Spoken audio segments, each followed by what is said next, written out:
Hello everyone. Before we start, make sure to like and subscribe to the channel and leave a comment with where you're from and what time you're watching. That way, YouTube will keep showing you stories like this one. Now, let's begin. I'm 35 now, but this happened back when I was 27. I was driving from Seattle to Portland for a job interview. It was mid-November, one of those gray days where the rain never stops, just hangs in the air like a fog. I'd left early to avoid traffic, but by the time I hit the back roads south of Olympia, it was getting dark earlier than I expected. I wasn't in a rush. I had a full tank, some sandwiches in the cooler, and the radio on low, flipping between stations to find something that wasn't static. The road I took was one of those two-lane highways that cut through the woods. Not many cars out there, just the occasional logging truck rumbling past. I remember passing a sign for a town called Tenino, thinking I'd stop there if I needed anything. But I didn't. Kept going, figuring I'd make Portland by 8 p.m. About 20 minutes later, I saw taillights up ahead. A car pulled over on the shoulder, hazards flashing. It was an older sedan, blue maybe, hard to tell in the dusk. A woman was standing next to it, hood up on her jacket, one hand waving me down. I slowed. You hear stories about stopping for strangers, but she looked normal, middle-aged, short hair, no weird vibe. I pulled over maybe 50 feet ahead, left the engine running and got out. "You okay?" I called, walking back toward her. She nodded quick, then said her car wouldn't start. Battery dead, she thought. Asked if I had jumper cables. I did in the trunk. Told her I'd help. She seemed relieved, thanked me a couple times. Her name was Karen, she said. Heading to see family in Tacoma, but took a wrong turn. I popped my hood, got the cables, hooked them up. While we waited for her battery to charge, she chatted a bit. Said she worked at a diner, had 2 kids. Nothing deep, just small talk to fill the time. Her car started after a few minutes. She thanked me again, said she'd follow me to the next town to make sure it didn't die. I said sure, no problem. We got back on the road, her lights in my rear view. Felt good, like I'd done something right. We drove like that for about 10 miles. Then her hazards came on again. I pulled over, she did too. Walked back, asked what happened. She said the engine cut out, same issue. I hooked up the cables again, but this time it took longer. While we waited, she asked if I minded her sitting in my car to warm up. It was getting colder, rain picking up. I said okay. She got in the passenger seat, rubbed her hands together. That's when things started feeling off. She didn't talk much now, just stared ahead. I tried asking about her kids, but she gave short answers.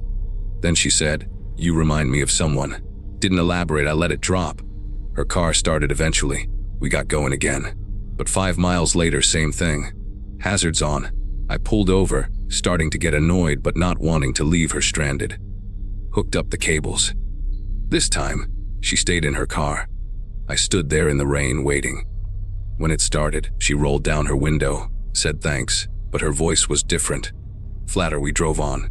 The road got narrower, trees thicker. No other cars now.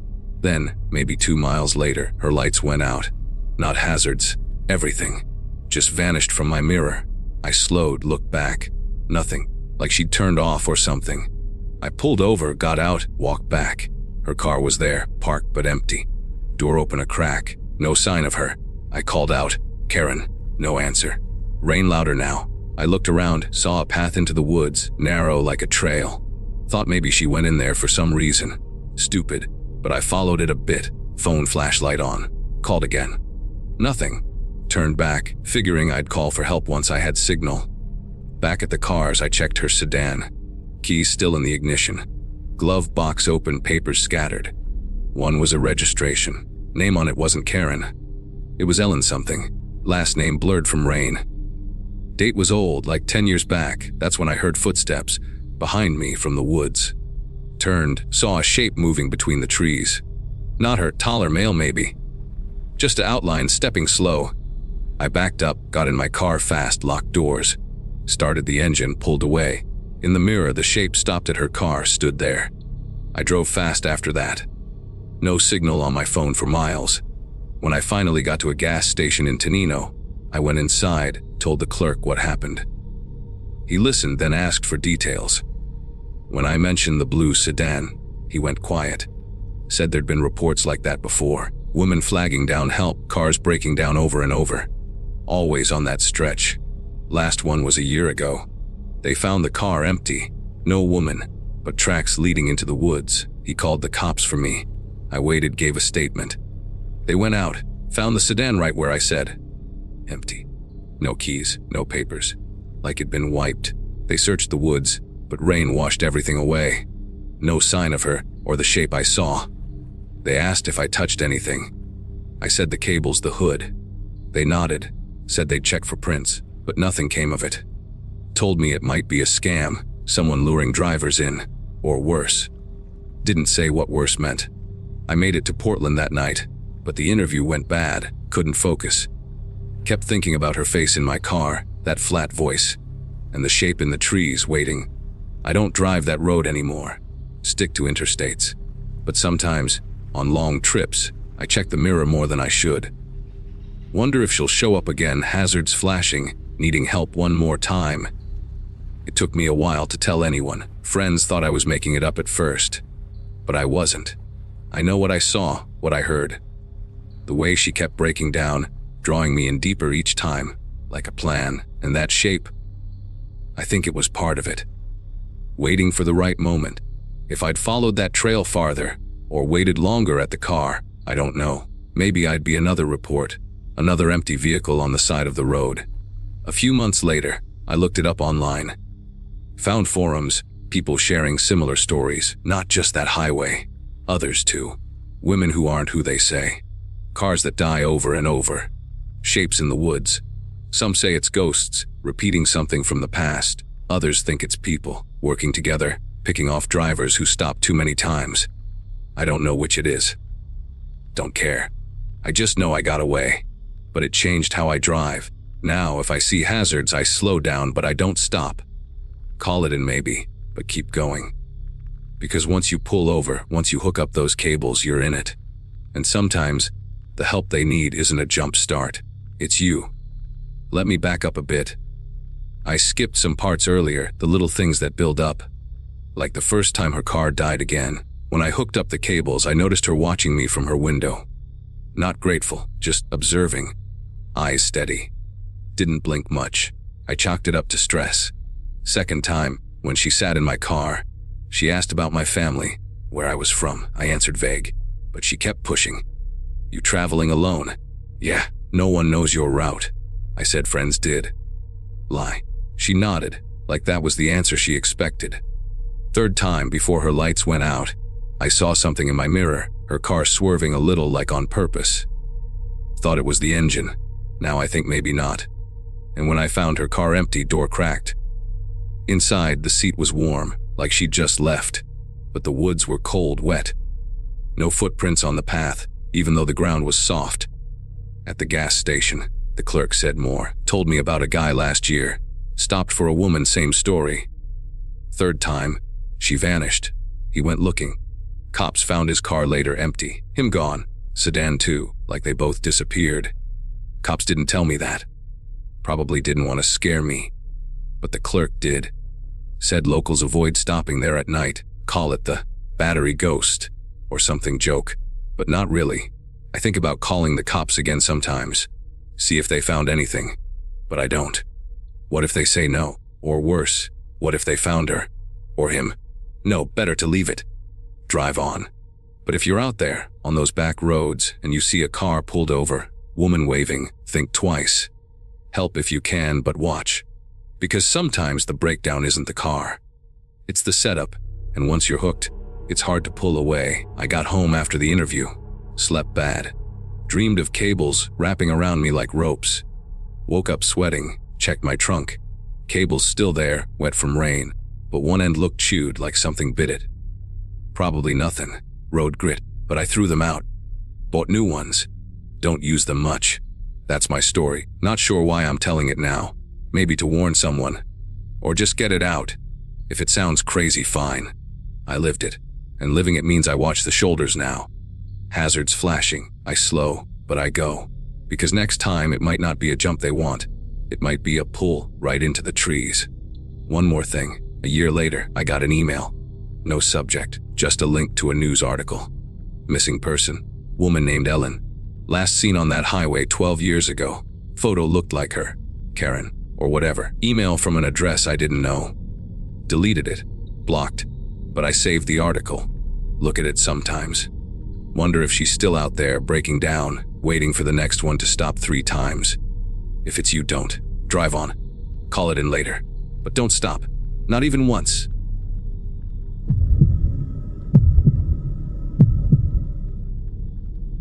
I'm going to tell you about something that happened to me a couple years back. I don't talk about it much, because every time I do, it feels like I'm reliving it all over again, but maybe putting it out there will help, or at least warn someone else. My name's Alex, and I'm 31 now. Back then, I was working as a sales rep for a hardware company, which meant a lot of driving between small towns in the Midwest. This particular trip was from Des Moines to Kansas City. Nothing special, just a straight shot down I-35. I'd done it a dozen times before. It was mid-November, cold but not snowing yet, and I left late because a meeting ran long. Around 9 p.m., I guess.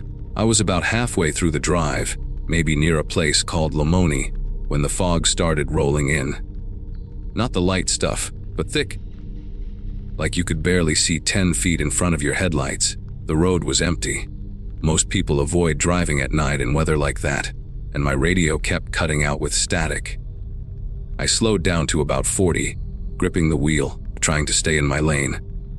That's when I saw the taillights up ahead.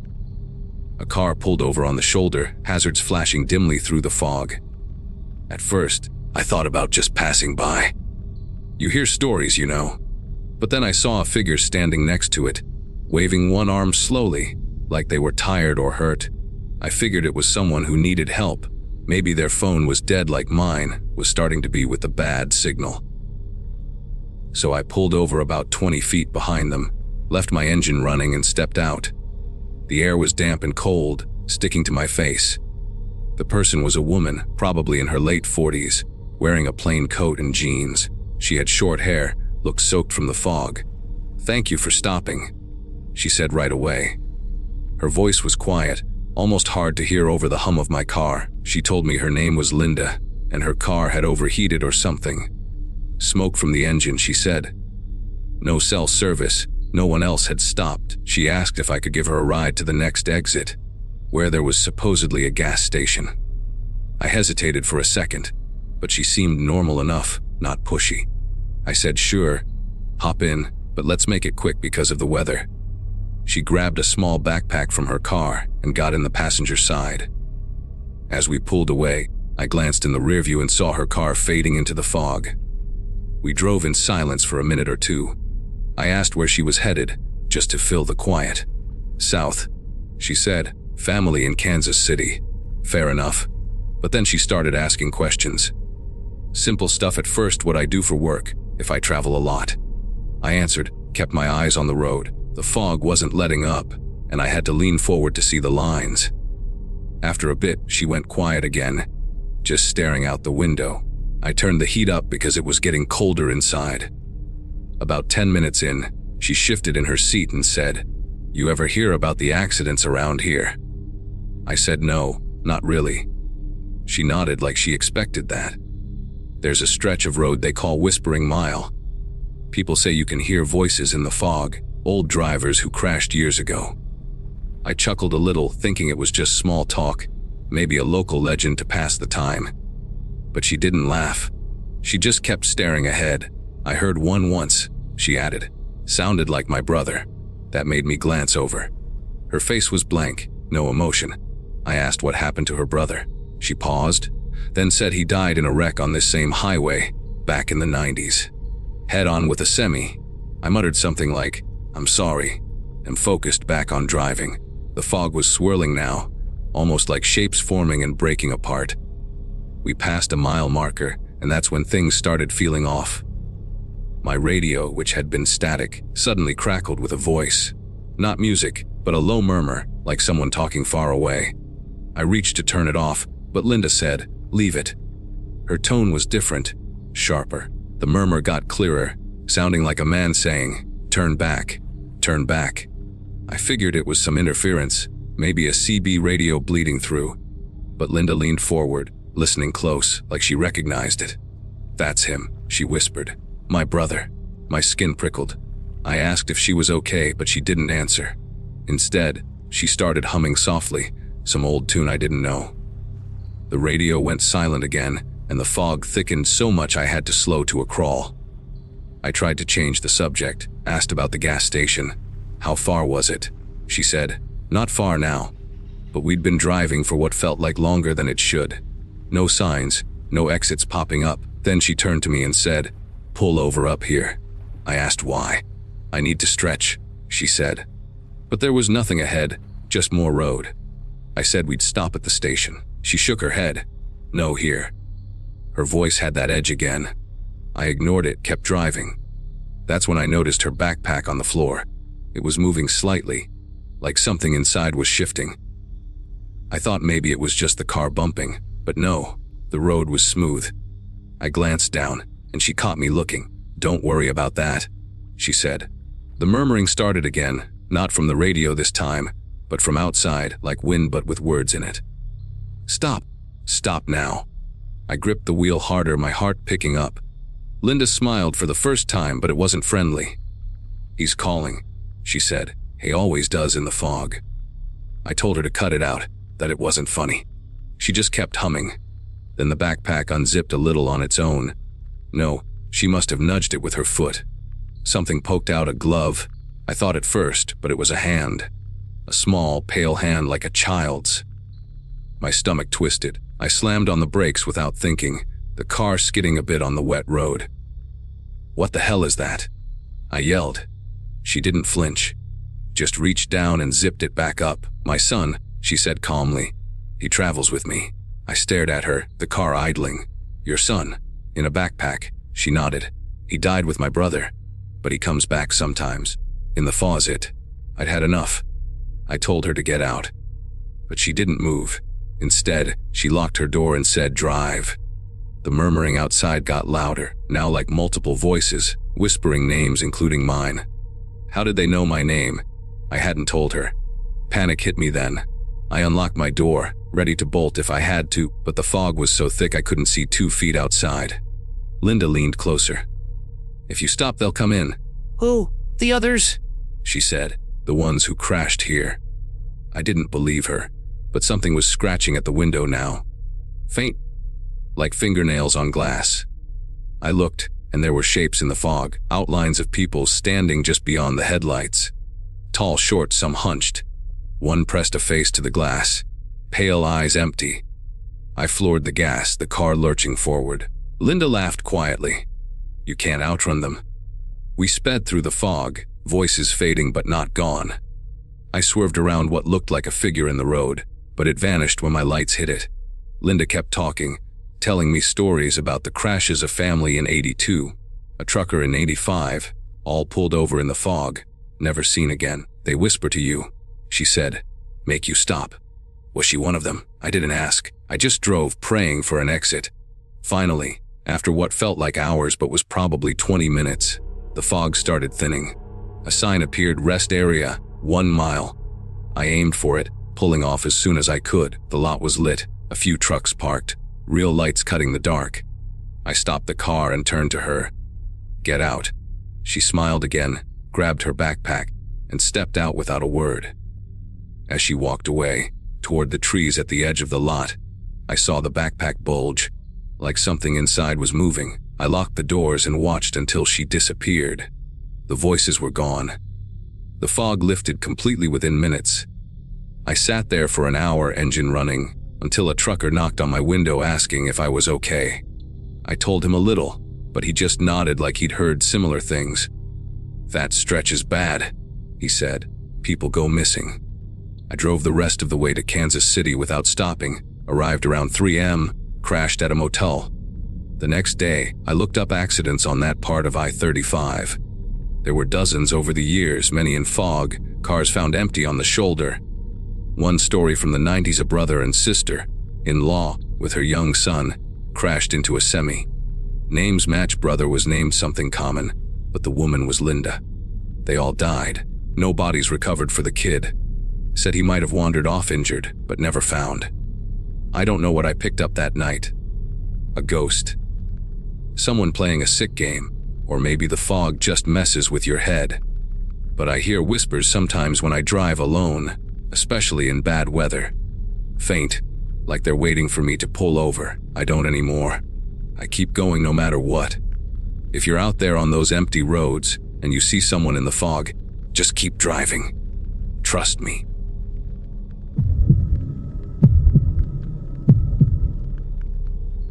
I guess I should start by saying I'm not much for talking about this stuff.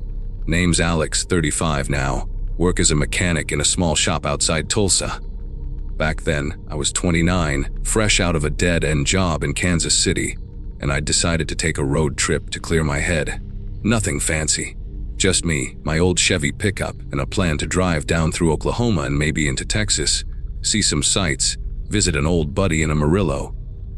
It was mid-November, cold enough that the heater in the truck was cranking full blast, but not so bad you couldn't handle it. I left on a Thursday afternoon, figuring I'd make it to a motel by nightfall. That's how it started anyway. The first few hours were fine. I had the radio on some country station, windows cracked just a bit for the fresh air, and a thermos of coffee keeping me going. The highway was mostly empty. Interstate 35 southbound, straight shot through flat land, fields on both sides turning brown for winter. I passed a few semis, stopped once for gas near Wichita, but nothing out of the ordinary. Around dusk, though, the sun dropped fast and the road started feeling longer. My buddy had texted me the address of a cheap motel off the interstate, but I was still a couple hours out. That's when I noticed the fuel gauge dipping lower than I liked. I'd filled up that morning, but maybe I misread it. No big deal, I thought. There's always another station. I saw the exit sign for a town called Blackwell, just a blip on the map, maybe 20 miles off the main road. Figured I'd top off there and get back on track. The ramp led to a 2-lane county road, no lights, just my headlights cutting through the dark. After a mile or so, I spotted a gas station up ahead. Old place, pumps outside under a metal awning, a convenience store attached with a couple of fluorescent bulbs buzzing over the door. Only one other vehicle there, a beat-up sedan parked by the air pump. I pulled up to the nearest pump, killed the engine, and got out. The air was crisp, smelled like diesel and wet leaves. The station was self-serve, so I swiped my card, started pumping, and glanced around. Place looked rundown, paint peeling on the building, a couple of shopping carts scattered in the lot like they'd been forgotten. That's when the guy came out from the store. He was maybe in his 50s, wearing a flannel shirt and jeans, carrying a paper bag under one arm. He nodded at me, not unfriendly, and walked to his sedan. As he passed my truck, he slowed down a bit, looked at the license plate, Kansas tags, and said something like, "Long drive tonight." I said, "Yeah, heading to Texas," and he just nodded again, got in his car, and drove off without another word. Nothing weird about that, right? People make small talk at gas stations. I finished pumping, went inside to grab a soda and pay cash for the gas since the card reader was glitchy. The clerk was a younger guy, early 20s maybe, with a name tag that said, Tyler. He rang me up, didn't say much, just asked if I needed a receipt. I said no, thanked him, and headed back out. By now it was full dark, probably around 8 p.m. I got back on the county road, merged onto the interstate, but something felt off. My truck started acting up, not the engine exactly, but the headlights. They flickered once, like a bulb about to go, then steadied. I figured it was the cold or maybe a loose connection. I've fixed enough trucks to know that happens, but a few miles down it happened again, longer this time. Flicker dim back on. I pulled over at the next emergency lane, popped the hood, checked the battery cables. Everything looked tight. No big issue, I thought. I'll make it to the motel and deal with it tomorrow. Got back in, started driving. Now, here's where it gets strange, and I swear I'm not making any of this up. About 10 minutes later, I saw taillights ahead. Red, glowing steady. At first, I thought it was just another car, but as I got closer, I realized it was stopped on the shoulder, no hazards on. Looked like the sedan from the gas station. I slowed down, thinking maybe the guy had broken down. Courtesy, you know. I pulled up behind him, a good 20 feet back, and flashed my lights to let him know I was there. No movement. The driver's door was closed, windows up, but the car was running. I could see the exhaust in the cold air. I waited a second, then honked lightly. Still nothing. I don't know why I got out. Maybe I thought he was hurt or asleep at the wheel. The interstate was dead quiet. No other cars in sight, just the hum of my truck idling. I walked up slow, shining my phone light toward the window. The glass was tinted, but I could make out the shape of someone in the driver's seat, head slumped forward a bit. "Hey, you okay?" I called out, tapping the window lightly. No response. I tapped harder. That's when the door lock clicked, unlocked itself, or seemed to. The door creaked open an inch, like an invitation. I pushed it wider, and the dome light came on inside. Empty. No one there. The seat was pushed back, like someone had been sitting, but the keys were in the ignition, engine still running. Paper bag on the passenger seat, open with what looked like a half-eaten sandwich inside. My heart picked up. I leaned in, looked around. No feet in the back, no one hiding, just empty. I backed out quick, shut the door, and it locked again with that same click. Weird, but maybe the guy stepped out to check something under the hood. I walked around to the front. Hood was down, no sign of him. Shone my light into the ditch beside the road, nothing but grass and shadows. I got back to my truck, hands a little shaky now, and sat there for a minute. Part of me said, just drive. It's not your problem, but what if the guy was in trouble? I pulled out my phone. No signal, of course, out there in the middle of nowhere. I started the engine, but before I could shift gears, my headlights flickered again, bad this time. They went out completely for a few seconds, then popped back on brighter than before, like they'd been adjusted. And in that beam, I saw him. The guy from the gas station, standing maybe 50 feet ahead on the shoulder, facing away from me, just staring into the field. He hadn't been there a second ago. I swear, the road was empty. "Hey!" I yelled out the window, but he didn't turn. He just started walking, slow toward the tree line off the interstate. Not running, just steady steps, like he was heading somewhere specific. My mind was racing. Did he walk from the car while I was checking? How? I hesitated, then drove forward a bit, keeping pace but not too close. "You need help." No answer. He kept going, disappearing into the brush. I stopped the truck, watched the spot where he'd gone in. The trees were thick, no path, just dark. I thought about following, but that felt stupid. Instead, I waited, engine running, lights on him, or where he'd been. Minutes passed, 5, maybe 10. Nothing, no sound, no movement. My truck's lights started flickering again, and this time the engine stuttered, like it was struggling to stay on. I revved it, and it smoothed out, but now I was getting creeped out. What was this guy doing out there? Why leave his car running?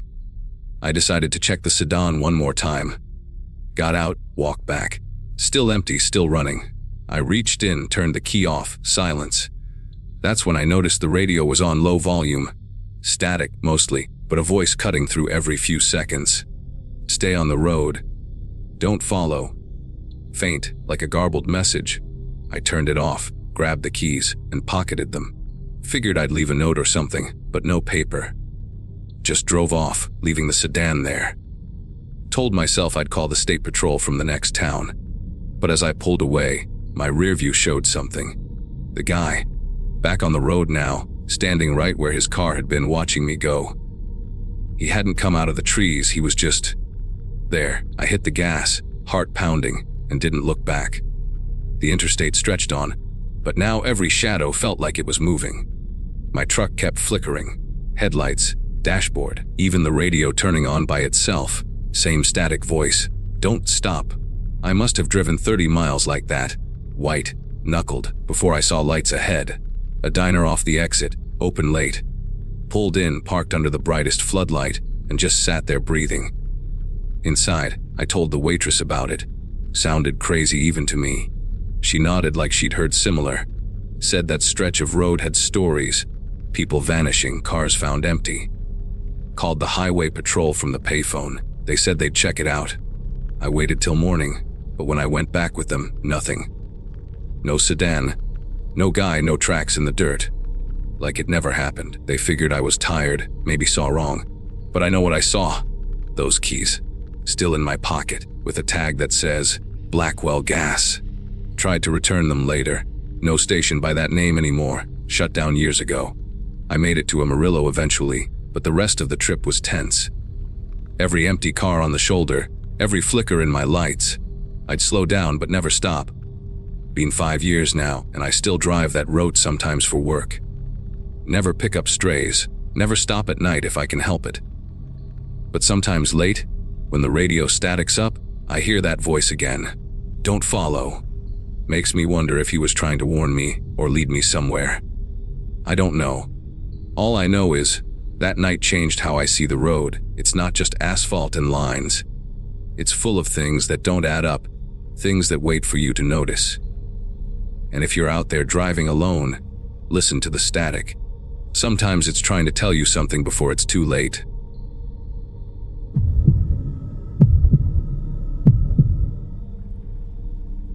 I remember it like it was last week, even though it's been 4 years now. My name's Alex, and back then I was 31, working as a sales rep for a company that sold industrial parts. The job meant a lot of driving, mostly between small towns in the Midwest, places with more cornfields than people. That particular trip was from Des Moines to Kansas City. Nothing special, just a routine run to meet a client. I'd done the road a dozen times before. It was mid-November, cold but not snowy yet, and I left around 4 p.m. to beat the rush hour. My car was a reliable Toyota Camry, nothing fancy, with a full tank and a podcast queued up about history stuff to keep me company. The drive started fine. I took Highway 35 south, then switched to some back roads around Osceola to avoid construction. Those roads are straight and empty, lined with farms and the occasional silo. By 6 p.m., it was dark, and I was maybe halfway there. I wasn't in a hurry, so when I saw the sign for a small diner off the next exit, something called Millie's Place, I figured I'd stop for coffee and a bite. I hadn't eaten since lunch, and the podcast was getting boring anyway. Millie's was one of those old spots with a gravel lot and a neon sign missing a couple letters. There were 3 cars parked outside, a pickup, a minivan, and an old sedan. I pulled in next to the minivan and went inside. The place smelled like grease and pie, with booths along the windows and a counter where a couple locals sat nursing coffee. The waitress, a woman in her 40s with a name tag that said Barb, nodded at me and pointed to a booth. I ordered a burger and black coffee, nothing complicated. While I waited, I noticed the 2 guys at the counter. One was older, maybe 50, with a beard and a flannel shirt. The other was younger, early 20s, skinny with a hoodie. They weren't talking loud, but bits of their conversation carried over. The older one said something about waiting for the right one, and making sure it's clean this time. The younger guy laughed, but it sounded forced. I didn't think much of it. People talk about all kinds of work stuff in diners. My food came, I ate quick, paid in cash, and headed back out. The lot was still quiet, no one around. I got in my car, started it up, and pulled back onto the road.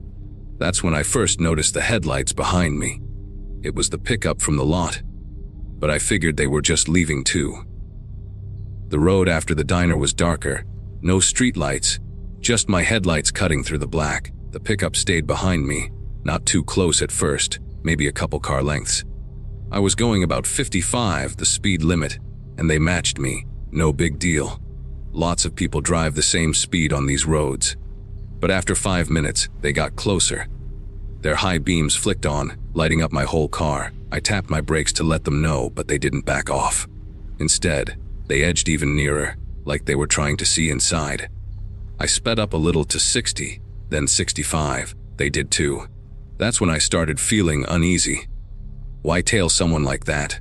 No passing lane here. The road was 2 lanes, but empty in the other direction. They could have gone around any time. I checked my mirror again. Couldn't see much of the driver, just the outline of two people in the cab, the older guy and the younger one from the diner. Maybe. I couldn't be sure. I tried slowing down, thinking they'd pass. They slowed too, staying right on my bumper. My phone was in the cup holder. I grabbed it to call anyone, but no bars. Dead zone. These back roads are full of them. I remember gripping the wheel tighter, telling myself it was probably nothing, just some locals messing around. But it didn't feel like that. It felt deliberate. About 10 miles down, the road curved a bit, and that's when they bumped me. Not hard, just a tap on my rear bumper. My car jolted forward, and I swerved a little before straightening out. Adrenaline hit me like a slap. I looked in the mirror. They were still there, lights blinding. I floored it, pushing 70 now, but the road wasn't made for that. Potholes, narrow shoulders. They kept up, bumped me again, harder this time. My coffee spilled from the cup holder. I was sweating now, even with the heat off. Why were they doing this? Robbery. Some kind of game. I thought about the diner conversation. Waiting for the right one. Was I the right one? Alone out. Of state plates maybe. I scanned the road ahead for any sign of life. A house, a gas station. Nothing. Just fields and trees starting to thicken on the sides. They bumped me a third time, and this one sent me fishtailing. I corrected, but my heart was pounding so hard I could hear it over the engine. I yelled out loud, "What do you want?" Like they could hear me. Stupid, but I was panicking. Then, up ahead, I saw a side road. A dirt track branching off to the right, probably to some farm. I didn't think, I just turned sharp onto it, tires kicking up dust. The pickup followed, no hesitation. The dirt road was rough, full of ruts. My car bounced, headlights jumping. They were right behind, their truck handling it better than my sedan. I drove maybe a mile like that, praying for a way out, when I saw something ahead, an old barn, half collapsed, with a chain link fence around what looked like abandoned property. No lights, no people. The road dead-ended there. I slammed on the brakes, skidded to a stop just before the fence. Dust everywhere. The pickup stopped too, about 20 feet back, engine idling. No one got out at first. I sat there, car still running, doors locked, trying to think. Reverse. They'd block me. Run. Into the dark fields. No. Then their doors opened. Two guys, yeah. The older one from the diner on the driver's side, the younger on the passenger. They stepped out slow like they had all night. The older one had something in his hand. A tire iron, maybe. The younger one just stood there, hands in his pockets. I honked the horn long and loud, hoping anyone might hear. Nothing but echoes off the barn. The older guy walked forward a few steps, casual. "Hey, buddy," he called out. "You okay? Looked like you were swerving back there." Swerving. They bumped me. I didn't roll down the window. Just shook my head, yelled through the glass, "Leave me alone!" He laughed, like it was funny. "Come on, man, we just want to help. Pop the trunk, we'll check your tires or something." The younger guy started circling to my passenger side. I saw him clearer now in my headlights. Blank face, no expression, like this was routine. I didn't wait. I threw the car in reverse, floored it straight back at them. Not to hit, just to make them jump. The older guy dove out of the way, cursing. The younger one backed up fast. I spun the wheel, turned around in the dirt, and gunned it back the way I came. They scrambled to their truck, but I had a head start. Dust cloud behind me as I hit the main road again, turning south, the way I'd been going. I drove like hell for the next 20 minutes, checking the mirror every second. No headlights followed at first. Maybe they gave up. Maybe they figured it wasn't worth it. But then, way back, I saw them. Tiny lights gaining. My car wasn't built for this, theirs was. I pushed 80-85, the engine whining. The road straightened out, but I knew I couldn't keep this up forever. Up ahead, finally lights. A small town, gas station, a few houses. I didn't slow down until I was in the lot of the station, pulling right up to the pumps under the bright fluorescence. People around. Couple filling up, a clerk inside. I jumped out, locked the car, and ran in. Told the clerk, an older woman, call the cops. 2 guys in a pickup are following me. She looked startled but picked up the phone. I stood by the door, watching the road. The pickup appeared a minute later, slowed as it passed the station, then kept going. I caught a glimpse of the older guy's face turning toward me. No wave, no nothing. Just gone. The cops showed up 15 minutes later. 2 officers took my statement. I described the guys, the truck. No plates that I saw, but I gave the diner name and what I'd overheard. They said they'd check it out, patrol the area. Asked if I wanted an escort to the highway. I said yes. I made it to Kansas City that night, checked into a hotel, but didn't sleep much. Kept replaying it. The bumps, the slow walk toward my car, that casual. We just want to help. What if I'd gotten out at the diner? What if I'd stopped sooner on the road? The next day, I called the cops back. They said they went to Millie's. The waitress remembered the 2 guys. Locals, she said, but nothing on record. No reports of similar stuff, but they promised to keep an eye out. I drove home a different way, highways only, no back roads. It's been 4 years, like I said. I still drive for work, but I don't stop at places like that anymore. Stick to chains, well-lit spots, and if I see a truck tailing me, I don't wait. I turn off, find people. I don't know what those guys wanted. Money, the car, something worse. But I know they picked me because I was alone, because it was dark, because no one would hear. If you're reading this or hearing it, just be careful out there. Those empty roads seem peaceful until they're not. And sometimes, the people you see in a diner aren't just talking about work. They're planning. I got lucky. Not everyone does.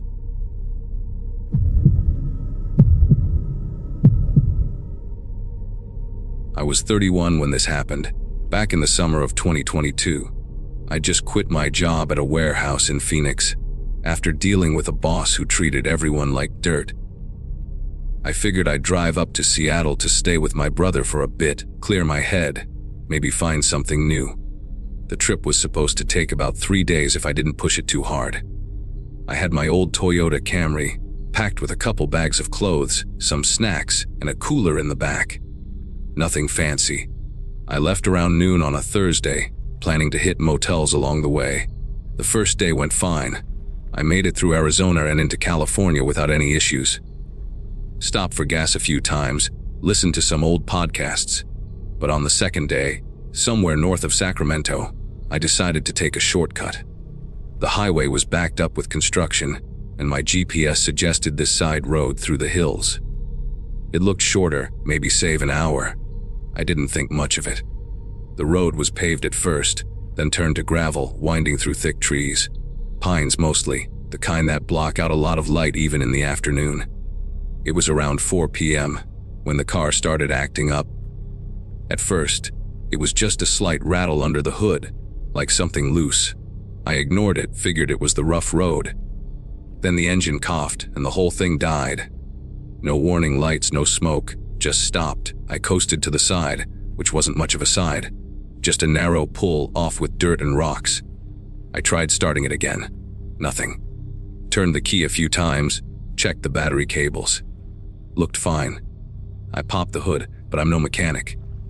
Everything seemed in place, but the car wasn't going anywhere. I stepped out to get a better look around. The road was empty. No cars had passed since I turned off the highway. Trees on both sides, tall and close, with underbrush that looked like it hadn't been cleared in years.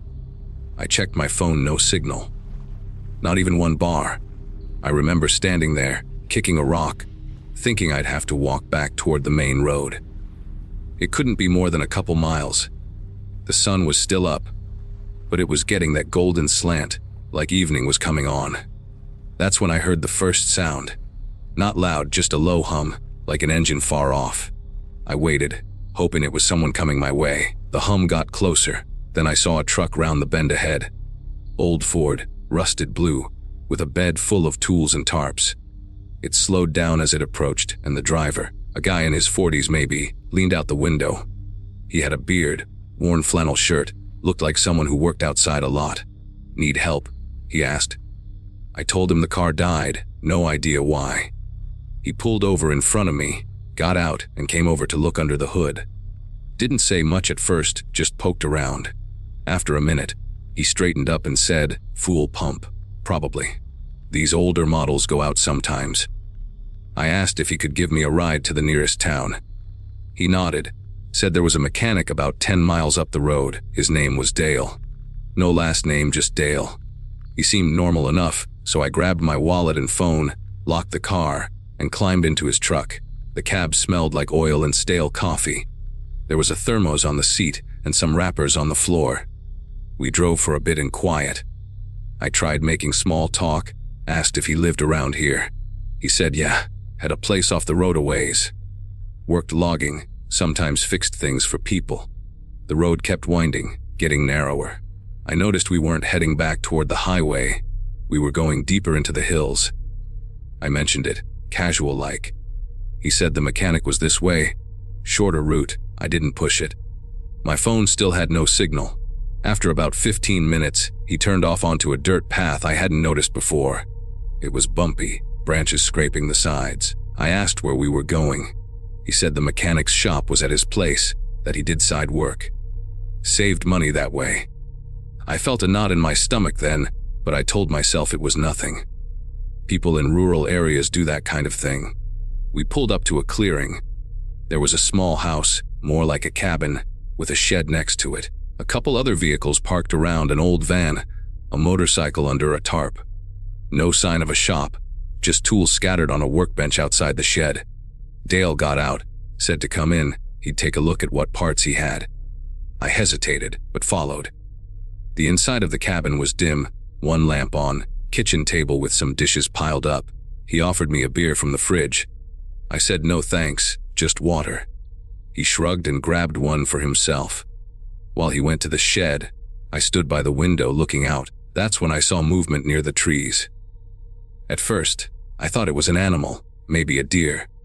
But it was a person, walking slow, coming from the woods behind the cabin. Another guy, taller than Dale, wearing a hooded sweatshirt. He stopped at the edge of the clearing, just stood there. Didn't wave or anything, just watched the cabin. Dale came back in, carrying a toolbox. I asked who that was out there. He glanced out the window, didn't seem surprised. That's my brother, Carl. He helps with fixes sometimes. Carl didn't come closer. He turned and walked back into the trees, like he was circling or something. I didn't like it. I told Dale maybe I should just call a tow from the main road. He said no signal here either, but he had a landline inside. Pointed to an old phone on the wall. I picked it up, no dial tone. Dead. I turned to say something, and Dale was closer than before, standing between me and the door. He said, "Line's been out since the storm last week. We'll get your car going."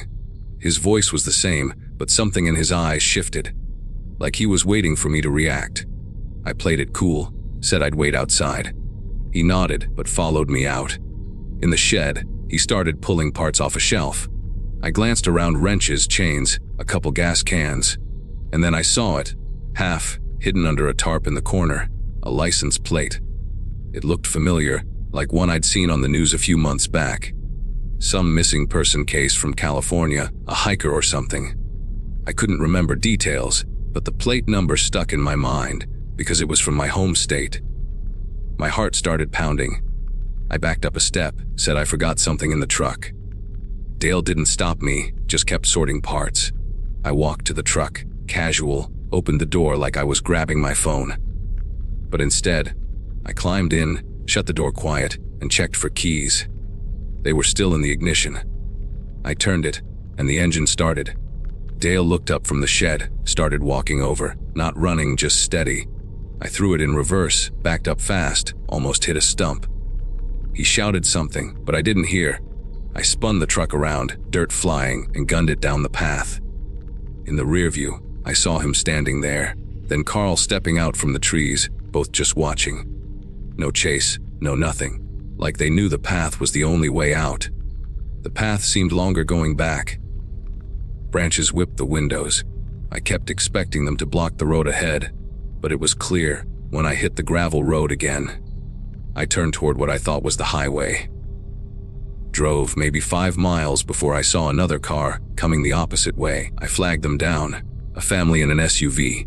Told them my car broke down, asked for a ride to town. They looked confused but let me in. I didn't mention Dale or the cabin. Not yet. In town, I went straight to the police station. Told them everything, the breakdown, the truck, the cabin, the plate. The officer listened, took notes. Said they'd check it out. I waited while they sent a patrol. An hour later, they came back. The cabin was there, but empty. No Dale, no Carl, no tools in the shed. The vehicles were gone. They found my Camry towed to the edge of the property, keys inside. Engine started fine, like nothing was wrong. They ran the plate I described. It matched a missing person's vehicle from 6 months back. A guy driving cross-country, vanished without a trace. No body, no leads. The cops said it could be connected, but without anyone there, it was hard to prove. They figured Dale and Carl cleared out quick after I left. Maybe they had a scanner or something. Heard the call. I drove the rest of the way to Seattle that night. Didn't stop except for gas. My brother let me crash on his couch. I told him the story, but even saying it out loud, it felt like it happened to someone else. I still wonder what would have happened if I'd stayed longer, if I'd taken that beer or waited for them to fix the car. Maybe the fuel pump wasn't the issue. Maybe they did something to it when I wasn't looking. It's been 3 years. I got a new job up here, don't drive much anymore.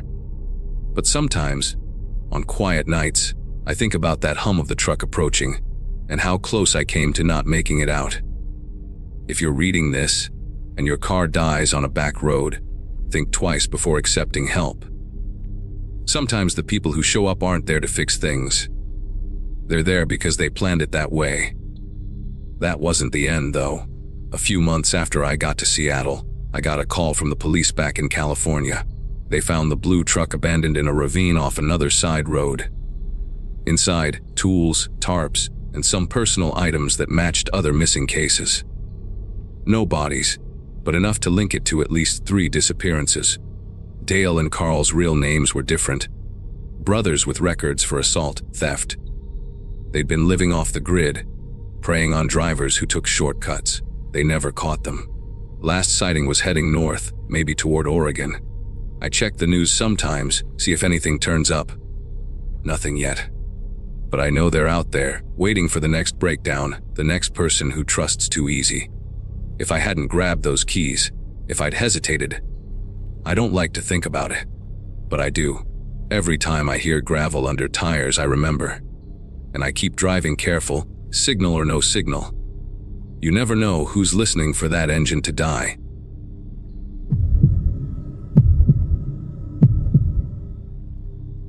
I was 31 when this happened, back in the summer of 2023. I just quit my job at a warehouse in Phoenix because the hours were killing me, and I figured I'd drive up to Salt Lake City to stay with my brother for a bit, clear my head. He had a spare room, and I needed the break. The drive's about 10 hours if you go straight, but I wasn't in a hurry. I left around noon, packed a cooler with sandwiches and water, and took the old route through the desert instead of the interstate. Fewer trucks, more quiet. My car was a 2012 Toyota Camry I'd bought used. Nothing fancy, but it got me places. It started going wrong about 4 hours in, somewhere past Page, Arizona. The road there gets empty, just red rocks and scrub brush stretching out forever. I felt a thump, then the steering pulled hard to the right. Flat tire. I pulled over to the shoulder, which was basically just dirt, and got out to check. The rear passenger tire was shredded, like I'd hit something sharp. No big deal, I thought. I had a spare and a jack in the trunk. The sun was beating down, but there was a little shade from some rocks nearby. I started changing it, kneeling in the dust, loosening the lug nuts one by one. That's when I noticed the van.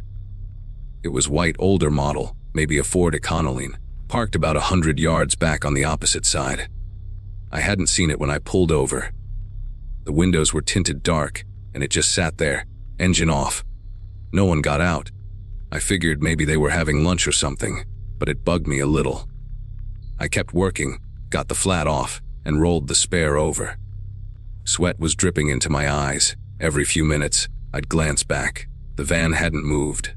By the time I tightened the last nut and lowered the jack, maybe 20 minutes had passed. I stood up, wiped my hands on my jeans, and looked again. The van was closer now, maybe 50 yards away, still on the other side, but definitely moved up. No engine noise, no dust kicked up. It had crept forward somehow. I stared at it for a second, trying to see through the windshield, but the tint was too dark. My heart picked up a bit, but I told myself it was nothing. Maybe they were waiting for a tow or just being weird. I got back in my car, started the engine, and pulled out slowly. In the rear view, the van stayed put. I drove for another half hour without seeing much. The spare handled okay, but I kept my speed down to 50. The road curved through some canyons, and cell service was spotty. 2 bars, then none. I turned on the radio for company, but it was mostly static until I found a country station fading in and out. Then, in the mirror, I saw it again. The white van way back but gaining. It wasn't speeding, just steady, closing the gap. I sped up a little, hit 60. It matched me. I slowed to 40. It slowed too. Okay, this isn't right, I thought. Maybe coincidence, but it didn't feel like one. I took a side road I'd seen on the map earlier, a detour toward a small town called Conab. It was narrower, more twists, but I figured if they weren't following, they'd keep going straight. I watched the mirror as I turned. The van turned too. No hesitation. My mouth went dry. I gripped the wheel harder, knuckles turning white. Why me? What did they want? Help. But they hadn't flashed lights or honked. Just followed. The side road had no shoulder, just drop-offs on one side into dry washes.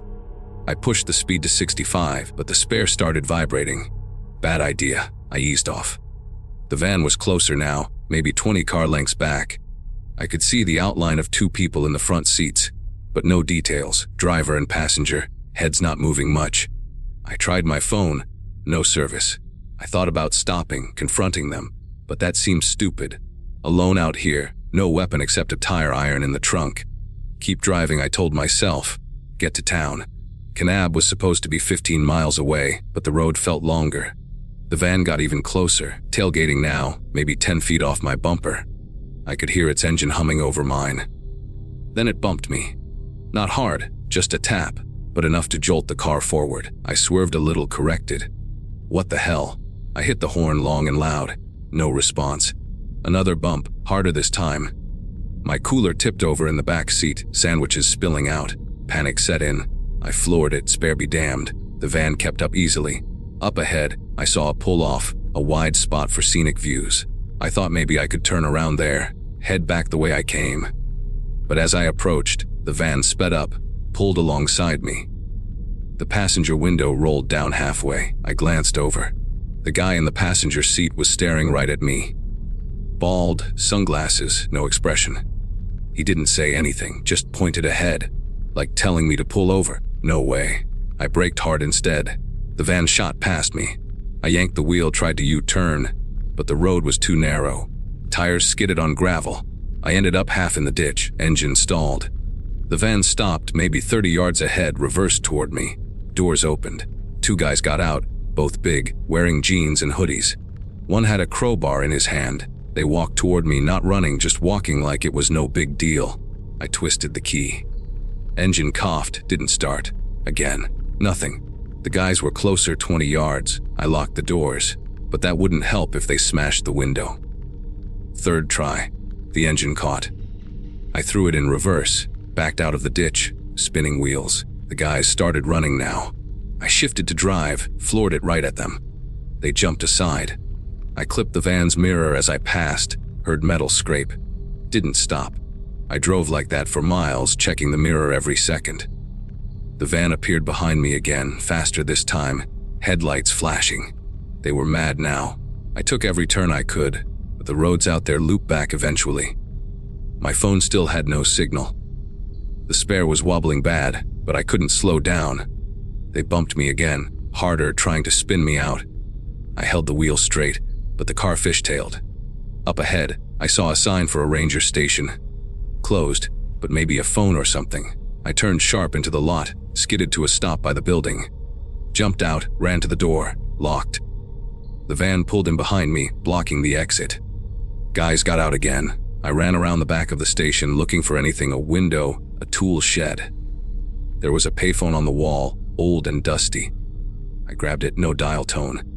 Dead. The guys were coming around the side now, one on each end, like they were hurting me. I spotted a trailhead behind the station, leading into the woods. No choice. I ran into the trees, branches whipping my face. It was getting darker, sun low. I heard them behind me crashing through brush. Not yelling, just following. I kept going uphill, lungs burning. Tripped once on a root, scraped my knee. Got up after maybe 10 minutes. I stopped, listened. No footsteps. I crouched behind a boulder, breathing quiet. Waited. Nothing. Maybe they gave up. The trail looped around, I thought. If I circled back, I could get to my car. I started moving slowly, sticking to shadows. Reached the edge of the trees, saw the lot. My car was there, doors open now. The van was gone. Wait, no. The van was still there, but engine running, guys inside again. No, the van was empty. Where were they? I scanned around. Then I saw one standing by my trunk, popping it open. Looking for what? Money. The other was inside my car, rummaging. I stayed hidden.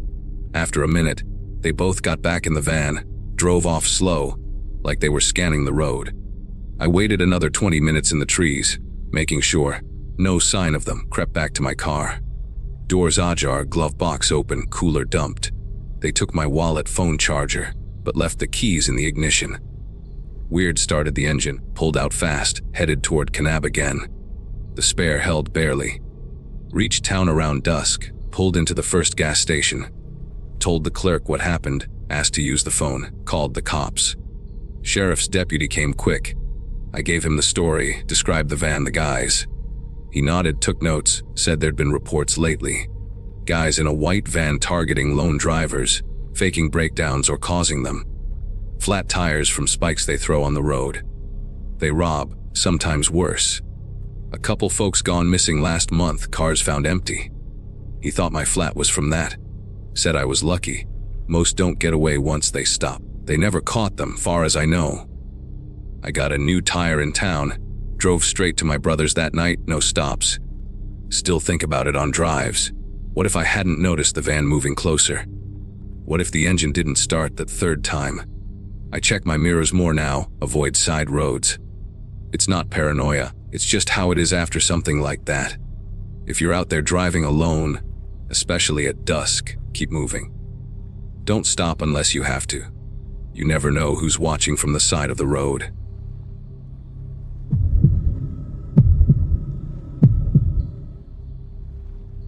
I guess I'll start from the beginning, because that's how these things usually go, right? My name's Alex, and I'm 31 now. This happened about 4 years ago, back when I was 27, fresh out of a dead-end job in Chicago and figuring I'd drive down to visit my brother in Texas. Nothing fancy, just a straight shot through Illinois, Missouri. Maybe stop in Arkansas if I felt like it. I had this old Subaru I'd bought used. Reliable enough, but it had its quirks, like the AC cutting out on hot days. I left after work on a Friday, around 6 p.m., thinking I'd make good time and crash at a cheap motel somewhere past St. Louis. Traffic was light, radio playing some classic rock, and I had a cooler with sandwiches and water in the back. Felt like a small adventure, you know. The kind that clears your head. By the time I hit the Missouri state line, it was getting dark. I'd planned to stop for dinner around 9, but I kept pushing, telling myself just another hour. The highway was mostly empty. Trucks mostly, no families or anything. Around 10:30, I saw this sign for a rest area up ahead. Nothing special, just a concrete pad with picnic tables, a bathroom building, and those dim yellow lights that buzz a little. My eyes were starting to burn, so I figured I'd pull in, stretch my legs, maybe grab a quick nap if needed. Pulled into a spot near the edge, away from the one other car there. A beat-up van with California plates. Looked like it had been there a while. I didn't think much of it. People sleep in their cars all the time on long drives. I got out, locked the doors out of habit, and walked over to the bathroom. The air was cool, smelled like damp grass and exhaust. Inside, it was your standard deal, fluorescent lights flickering, graffiti on the walls about truck stops and initials carved in. I washed my face, splashed some water on my neck, and headed back out. That's when I noticed the van's side door was open a crack. Not wide, just enough that a hand could push it wider if someone was inside. I slowed down, not staring, but keeping it in my peripheral. No movement, no sound. Figured maybe the owner was in the bathroom or something. I got back to my car, started the engine to let it idle, and checked my phone. No signal, which wasn't surprising out here. I leaned back, closed my eyes for a minute, just breathing. That's when I heard it. A soft scrape, like metal on metal from behind the van. I sat up straight, looked in the rearview. Nothing. But then the van door slid open all the way, slow, like someone testing if it would stick. A guy stepped out. Mid-40s maybe, wearing a plain gray hoodie and jeans, no hat or anything. He didn't look right at me, just stood there stretching, like he'd been sleeping cramped up. But something about how he moved felt off. Too deliberate, like he was placing each foot exactly where he wanted. He glanced around the lot, then his eyes landed on my car. Not a wave or anything, just a look. Held it for a second too long, then turned and walked toward the tree line at the back of the rest area. The trees were thick there, blocking any view of the highway. He disappeared into them without a flashlight or anything. I sat there, engine humming, debating whether to just drive off. My gut said go, but I told myself I was being paranoid. It's a rest area, people come and go. Still, I didn't turn off the car.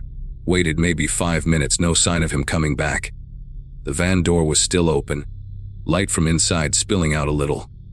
Looked like it had blankets and boxes piled up, the kind of setup for someone living on the road. I thought about closing it for him, but nah, not my business. Finally, I put the car in gear, ready to pull out. That's when I saw headlights coming down the entrance ramp. Not from the highway, but like someone had been waiting just off the access road. A pickup truck, dark color, slowed as it entered the lot. It didn't park, just idled near the entrance, blocking the way out a bit. The driver didn't get out, but I could see the silhouette. Another guy, bigger build, baseball cap on. Now my heart's picking up. Coincidence? Maybe. But with the van guy gone into the trees, it didn't feel right. I waited, hoping the truck would move. It didn't. Instead, the driver leaned out the window a little, like he was looking for something. Or someone. I eased forward, testing. But he shifted the truck just enough to stay in the way. Not aggressive, but firm. That's when I heard footsteps from behind, crunching on the gravel. I glanced in the side mirror. The van guy was coming back from the trees, empty-handed, walking straight toward my car. Not fast, but steady. He stopped about 10 feet away, on the passenger side, and just stood there. Didn't say a word, didn't knock on the window, just looked in at me, expression blank, like he was waiting for me to roll it down. I didn't. My hands were on the wheel now, tight. "Hey, you need help." I called through the cracked window, voice steadier than I felt. He didn't answer right away, just tilted his head a little, then said, "Car trouble." His voice was flat, no accent I could place. I shook my head. "Nah, just resting." He nodded slow, then glanced at the truck up front. "Friend of mine's up there. We can give you a jump if you need." I hadn't mentioned any trouble. That's when it clicked. This wasn't random. They were working together. I said, "I'm good, thanks," and started to maneuver, but the truck revved its engine, loud, like a warning. The van guy stepped closer, hand going to his pocket. I couldn't see what was in it, but I wasn't sticking around to find out. I threw it in reverse hard, backing up toward the grass at the side of the lot. The tires spun a bit on the loose gravel, but I gained traction and swung around the picnic table, clipping the edge but not stopping. The van guy yelled something, sounded like, "Wet." But I didn't look back. I aimed for the gap between the trees and the ramp, where the shoulder widened out. The truck's lights flared in my mirror as it tried to follow, but I was already accelerating onto the highway entrance. Horn blaring behind me, but I didn't slow. Merged onto the main road doing 70, weaving a little to put distance. Checked the mirrors. No one right on me, but I kept speed for the next 10 miles, passing the occasional semi without signaling or anything. Finally, I saw lights ahead. A gas station, one of those 24-hour ones with bright pumps, and a mini-mart. Pulled in, parked right under the canopy where the cameras were. Sat there breathing, hands shaking on the wheel. Went inside, bought a coffee I didn't need, and asked the clerk if he'd seen anything weird at the rest area back there. He shrugged, said he hadn't been paying attention, but mentioned that spot had a rep. People complaining about loiterers, cars getting broken into. I didn't tell him the rest, paid cash, got back in my car, and drove straight through to the next town, about 50 miles. Found a motel with a vacancy sign, checked in under a fake name just in case, and locked myself in for the night. Slept maybe 3 hours. Kept waking up thinking I heard footsteps outside the door. The next morning, I called my brother, told him I was running late but okay. Didn't go into details at first. Didn't want to sound crazy.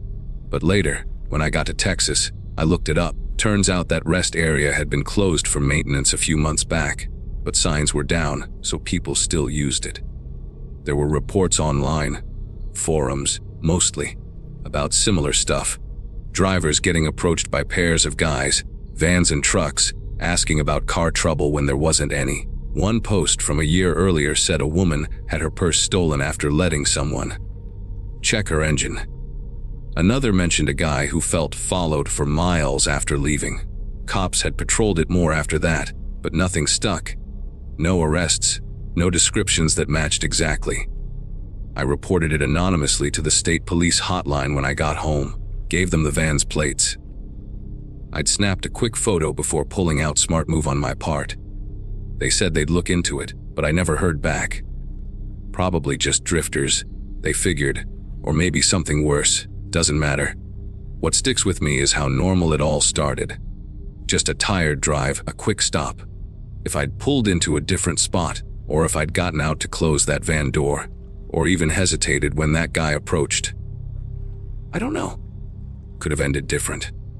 Now I never stop at those places alone at night, gas up in towns, sleep in well-lit lots if I have to, and every time I see a van with an open door or a truck idling funny, my stomach drops. It's not like movies. No screams, no chase scene.